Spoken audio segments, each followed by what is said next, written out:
And Rick always said, it's not a hit until it's got the Wurlitzer on it.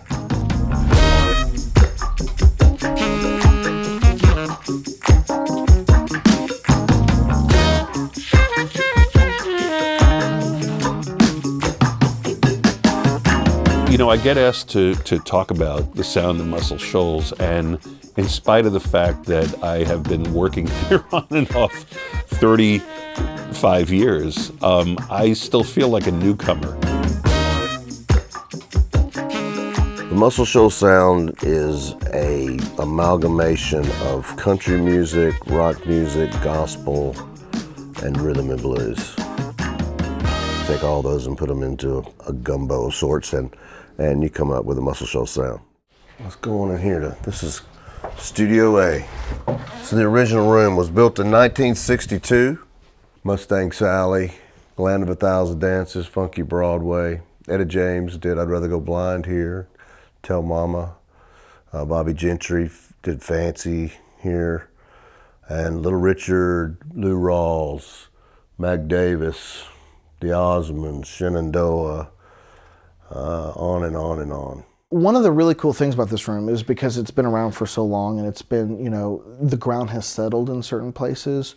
If you put drums in particular spots or like put particular instruments, the ground resonates in different ways. Like right over here is kind of like a deep spot. So if like, you know, not for everything because it can kind of be too overwhelming, but when the vibe is right, you know, you put a drum set right there and it is a big, fat, deep bass drum, you know, and this spot over here, it's got a totally different sound. So it's kind of like all the different little spots, I guess, the quirky spots of the room where little things sound just a little bit different.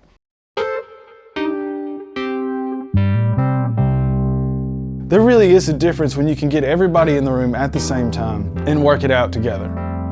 There's just something else that, I don't want to get all woo-woo with it, but there really is something else that happens when 5 people or 4 people or whatever get on the same wavelength in a room together and work something out. The definition of the Muscle Shoals sound to me is equal parts facility and players.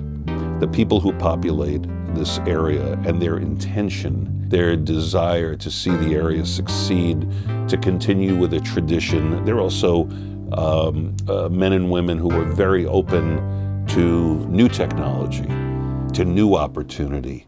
This place continues to redefine itself almost on a year-on-year basis. And it's great because the influx of fresh minds and fresh talent really makes this place explosive. So I don't know that the Muscle Shoals sound is a sound, but I think it's a conglomeration of so many people coming together to try to do what the original intention was, but define it in their own way. So this was the original control room, Studio A. It's a Neve 8232. It's been here since the early 80s. We've had UA consoles, Flickingers, MCIs. This has been here since about 1983, I believe. Originally the bathroom was in the control room and we moved that later, as you could imagine we should. It is my favorite room. I mean, they're both control rooms, both studios are great, and they're just a little different. This one's got a Neve, the Studio B's got an SSL, and they both have a little different flavors to them. So it's, you know, just depends on what you're working on and what equipment is your favorite. It's just so nice. That's just nice. And sometimes in the mornings I'll come in and just sit and fiddle on it. Sounds like Law and Order. But it's unique.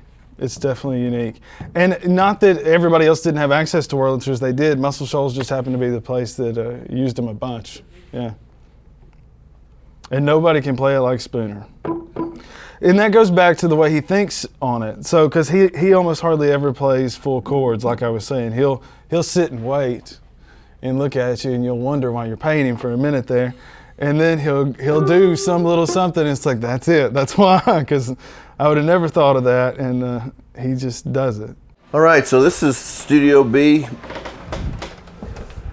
main floor. And this room was added on in 1967. My dad they had so much business over in Studio A that they needed an extra room, so they built this on, and the first group to record in here were the Allman Brothers. Somehow a picture was captured of that moment, and so we hung it on the wall to kind of commemorate that. But it's a great room. We remodeled the control room in 2018 with Glenn Rosenstein, and I partnered, and we brought in an SSL from Dallas Sound Labs that Stevie Ray Vaughan had done several albums on, and left the main room like it was because it's a great room, and just gutted the control room, took a wall out, made it bigger, and yeah, it's an amazing room. These are all original instruments. This piano was originally in Studio A, so it was on tons of hit records. Fancy by Bobby Gentry. Here's a picture of Little Richard on his session with that piano. From this little area, we can touch the entire world with music. I have had times, especially in 10 years of being here, where you're like, oh man, maybe I do want to go to Nashville or out to LA or New York, and maybe the scenes there are, a little bit more what I'm trying to go after, Every time I keep coming back to, no, this is where I need to be. This is where the magic is. This is where the excitement is. The geography, I feel like, always informs culture where you are, whether you want it to or not, or whether it's immediately obvious or not. I think down here, the pace of life is slower. So yeah, come on over here. This was my dad's office, and it is pretty much like it has been for decades. These are all gold records that he produced. So this was built in '67 when we built Studio B, and it's been pretty much like this since then. This chair's been here since I was a kid. I used to just get in and do circles until I got dizzy and fell down. And every artist that's ever recorded here has sat in that chair and listened to music with him and talked about the album and the recording process and basically just done business up here. When he passed away, people were like, "Are you gonna move into his office?" I'm like, "No, I can't work in there. This is what it should be, and it will always probably be this, as long as I'm alive anyway." I early on found out that, what my dad did was a lot different than what my friends' dads did. My friends' dads weren't on Johnny Carson. I did want to work in the music business and follow in his footsteps and carry his legacy on. I didn't know that if I wanted to work with my family or not, and because I thought that might be hard, and I was right. It was very hard. But it's a wonderful legacy, and it's amazing to have the opportunity and just to be given the blessings that we're given every day, just to come in here and make music with some of the best musicians and songwriters and engineers and producers and singers in the world.